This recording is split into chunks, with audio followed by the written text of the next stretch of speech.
The Republican race for nomination has produced its twists and turns and dramatic ones, and it has produced the flashy Vivek Ramaswamy, and that is just what he might turn out to be and end up as, a flash that came and went. Donald Trump, who Ramaswamy praised endlessly and clearly excessively for his own purposes, has now dropped any return endorsement or favors for Ramaswamy and ended Ramaswamy's calculations, in effect, of cloning himself as a Trump replacement should Trump have to drop out of the race if any of the cases against Trump were to lead to imprisonment for him. Not impossible, or at least Ramaswamy hoped that he should get picked as Trump's running mate. Now, just ahead of the vote in Iowa, the first of the caucuses as these are called, Trump accused Ramaswamy of deceitful campaign tricks, and that was soon after Ramaswamy's team handed out t-shirts in Iowa brandishing the slogan "Save Trump, Vote Vivek." The t-shirt said it, but it's been clear all along. Really, Ramaswamy has been campaigning to import Trump support into a vote for him. Trump finally decided he does not like this and he will not have it, and he asked voters not to be duped by Ramaswamy anymore. In any case, support for Ramaswamy has been falling away after an early and limited surge for him, suggesting that party voters could have seen what Trump saw earlier and then acted upon him and made their choices accordingly.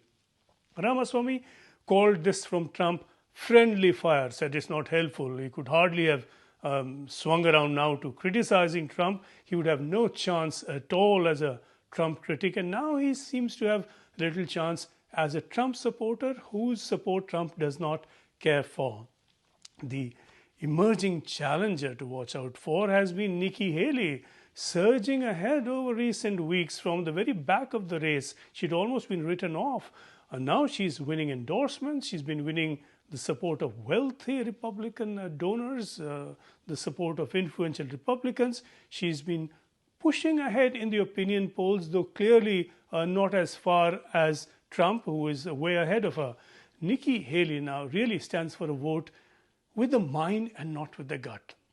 And she has said that through her campaign in Iowa. She spoke of a vote for her as a vote for normality, as a vote for sensible governance away from high drama. And she put that to a group of voters and she asked them, don't you want that again? Normalcy again? And she says, we could have that again with her. And that drew huge applause. Nikki Haley clearly is the vote for sense within Republicans, as she sees it, though many do still speak clearly of Trump as the sensible choice for them for whatever reason. Iowa now represents the first choice for Republican voters between Trump and the nearest, and this is now where it all kicks off. Trump is comfortably ahead in the opinion polls, with suggestions that Haley and DeSantis far behind are tied for second place, with Haley slightly ahead of DeSantis, who is really not gaining much momentum through his quite lackluster campaign, and it's not clear how long he will stay in the race. The 11th hour may well push Haley ahead further, and if she does and were to overtake Trump, that clearly would be a shock win, and she could then emerge as favorite. But it would be shock enough even if she were to narrow the gap hugely with Trump, because in the end it's not just Republican voters who could push Trump out of the race. There are those cases against Trump hanging over him, hanging over this race. Here's the hard truth, and nobody seems to want to acknowledge it, but it's what's happening in plain sight. And I'm going to ask you to open your eyes. They want to narrow this down to a two-horse race between Donald Trump and Nikki Haley, a puppet who they can control. Then they want to eliminate Donald Trump this spring or whenever it is and trot their puppet into the White House. It's hiding in plain sight. We're not going to look back a year from now and say, oh, we were shocked that that happened. I think we're going to look back a year from now and say, how could we not see that happening when every clue was hiding in plain sight? They're selling us the rope today that they're going to use to hang us tomorrow. And we have an obligation to this country to make sure that doesn't happen. I'm in this race because we have a duty to this country and the America First movement to make sure this lives on no matter what. It didn't start in 2016. It started in 1776, and the system has made clear they're going to now stop at nothing, and I mean nothing, to keep Donald J. Trump out of office. I have pushed back against this at every step.